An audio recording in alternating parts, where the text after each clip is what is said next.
Et bonjour à tous. On se retrouve aujourd'hui donc pour une nouvelle vidéo sur la suite de ma série Une ville de rêve sur Anno 1800. On a déjà créé le quartier des fermiers, on a créé le quartier des ouvriers. Aujourd'hui, on va créer le quartier des artisans et on va essayer de créer donc les chaînes de production pour les besoins des ouvriers et les premiers besoins des artisans. On va partir directement sur une phase de build. Vous verrez que dans cette vidéo, il va y avoir beaucoup de build. Je vous souhaite un très bon visionnage.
Donc, on a fait notre quartier qui va devenir le quartier des artisans. Donc, comme je vous avais dit pour les ouvriers, la première chose déjà qui est importante, c'est de savoir quels sont les bâtiments que va avoir besoin l'artisan. Il faut savoir que on passe donc sur le troisième tiers des habitants, donc des populations disponibles dans Anneau, puisque vous avez donc fermiers, ouvriers, artisans, ingénieurs, investisseurs. Après, vous en avez d'autres, vous avez touristes et érudits aussi. Vous allez voir que ils n'ont pas les mêmes consommations. On va dire au niveau des bâtiments culturels. Là, on voit que les ouvriers vont demander du marché, ils vont demander l'église. Alors que clairement, vous allez voir que rapidement, mes artisans ne vont plus demander de marché et ne vont aussi plus demander d'église, plus demander de pub. Parce que donc les ouvriers demandent encore un pub, alors que vous allez voir que les artisans n'en demanderont pas. Donc ce que j'ai fait là, c'est que j'ai créé mon petit quartier des artisans. Et au milieu de ce quartier des artisans, pour pouvoir l'améliorer, j'y ai inséré donc des marchés. Ces deux marchés-là vont être supprimés une fois que j'aurai monté en tiers. Vous allez voir, ça va être assez rapide puisque là, donc, je viens de les construire. Je pense qu'ils ne devraient pas tarder à monter, vu que de toute manière, j'ai des stocks de marchandises, c'est-à-dire qu'ils vont taper dans le stock pour leurs besoins. Et du coup, on va vite se retrouver en positif et ce qui va me permettre de les améliorer. De les améliorer d'une première fois déjà en ouvrier et après de les améliorer en artisan. Une fois que j'ai les artisans, je vais pouvoir enlever ces deux marchés-là et faire de la décoration autour. Aujourd'hui, on va aussi s'attaquer à l'industrialisation. C'est-à-dire que mes artisans, mes ouvriers ont besoin de chaînes de production comme le pain, le savon et les saucisses. Ce sont des chaînes de production que je n'ai pas fait pour l'instant. Hein, c'est des chaînes de production que j'avais avant sur l'île et du coup j'ai des réserves. Mais encore que en pain, ça va vite falloir en faire parce que vont bientôt plus en avoir. Mais en attendant, pour l'instant, ils consomment juste dans les réserves. Pareil pour les biens de consommation, la bière, j'en ai carrément déjà plus, je crois. Ah, si je regarde, je dois pas en avoir beaucoup en stock, ouais, j'en ai pas du tout de la bière. Donc ils en consomment pas. Le but étant donc là de créer ces chaînes de production pour arriver à avoir vraiment ces ouvriers et ces artisans parce que les artisans vont aussi consommer donc la même chose que les ouvriers. C'est-à-dire que les artisans vont consommer des saucisses, du pain et du savon et ils vont consommer en plus, si je dis pas de bêtises, des manteaux de fourrure, des machines à coudre et je crois que c'est tout. En tout cas pour le moment. Donc nous ce qu'on va essayer de faire là, ça va être de créer donc on va déjà peut-être regarder hop si on peut commencer déjà, on peut pas améliorer nos paysans encore, le temps qu'ils montent encore un peu la population. Donc nous ce qu'on va essayer de créer là, ça va être la chaîne de production pour les ouvriers et pour les artisans, donc le pain et les saucisses. Donc je pense que ça va être fait par ici, dans cette zone. Ah, on n'a qu'à se dire que là, hop, ça va être vraiment la zone artisanale des ouvriers. Hop, ici. Je ferai peut-être les saucisses derrière, boucherie par là. Il faut que je vois si j'arrive à mettre une corporation, sachant que les corporations ne peuvent pas sauver, je peux en mettre une par là. Si je la cale par là, ça me suffira de faire une boucherie. Et après, je peux caler, hop, petite boulangerie par là. Le but étant vraiment de booster au maximum mes productions pour pas avoir à mettre 50 modules. Vous voyez que là, j'ai quand même beaucoup de population que ce soit des fermiers ou des ouvriers qui vont consommer beaucoup d'eau de vie. Et pourtant, j'ai que 5, j'en ai 5. J'ai que 5 distilleries qui sont par contre à 250%. Si je vous montre par exemple mes champs sont à 495%. On va repartir sur une phase de build où on va vraiment créer donc boulangerie et boucherie juste ici.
Donc, on a fait une petite zone de production là pour les saucisses. On a fait quelques porcs aussi ici et on a fait une boulangerie là avec un moulin, avec quelques moulins.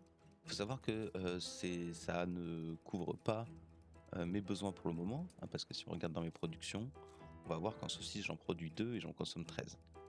Et en pain, on en produit 2 et on en consomme 12. Du coup, ce qu'il va falloir que je fasse déjà, ça va faire des corporations et mettre des personnes dans ces corporations qui vont permettre de booster toutes ces productions. Je dois avoir quelques PNJ déjà de dispo, mais j'en ai surtout créé des nouveaux dans mon centre de recherche qui me permet donc de créer des PNJ dans l'ancien monde. Hop, je dois pas en avoir des masses non plus. Alors, donc ça c'est pour tous les bâtiments. Là j'ai pour les boulangeries, boulangerie, boucherie, filature, distillerie. Donc j'ai déjà quelques trucs. Donc on va s'en servir pour booster un petit peu les productions et voir un petit peu ce que ça donne.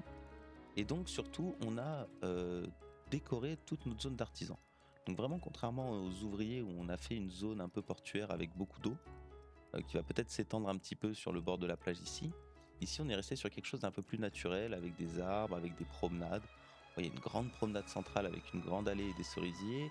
Au bout, j'ai fait une espèce de place avec 2 jardins. Donc ça, c'est des jardins vous trouvez soit dans des quêtes, en faisant des expositions universelles. Là, on a fait un espèce de petit parc d'attractions avec une roue, avec 2-3 jeux, des boissons, petit point de vue là, un petit parc pour les enfants. Donc vraiment, c'est de la déco un peu basique. J'aime bien ce pattern de maison où je fais du 3 par 3, j'enlève la maison du milieu, ça me permet de mettre un petit peu de déco au milieu. Alors je me suis pas pris trop la tête non plus. Comme vous voyez, j'ai mis des petits trucs là, on a un truc d'enfant pour les enfants avec un banc et tout. Mais j'ai surtout copié-collé certains patterns. Donc vous voyez, on a des patterns qu'on va retrouver. Et pour éviter d'avoir à faire tout un par un. Ça m'a déjà pris quand même pas mal de temps. On a une petite zone commerciale au milieu ici avec des marchés. Là, on a un grand marketplace qui fait toute cette zone-là. À côté, on va avoir pareil, il y a un market hall ici et puis juste là, une petite véranda pour se poser. Donc ça fait un petit peu place centrale avec un hôpital là, avec des maisons tout autour. On a mis des petites fontaines à certains endroits avec des promenades. Donc vraiment, on a habillé un petit peu, on va dire, naturellement. Là, j'ai mis des arbres, mais peut-être que je les enlèverai. En tout cas, voilà, ça va être ma déco. On a nos chaînes de production pour les besoins. Donc on a vu que pour les besoins de mes ouvriers et de mes fermiers. Les ouvriers vont encore consommer des saucisses et du pain. Il va falloir que je fasse le savon et que je fasse la bière aussi. Parce que les ouvriers, en bonheur, ils vont avoir aussi besoin de bière. On a mis un petit cabaret là qu'on décorera sûrement en off. Et on va faire, je pense, les chaînes de production du savon et de la bière en off aussi. Pour la prochaine vidéo, ce qu'il va falloir faire, ça va être le port.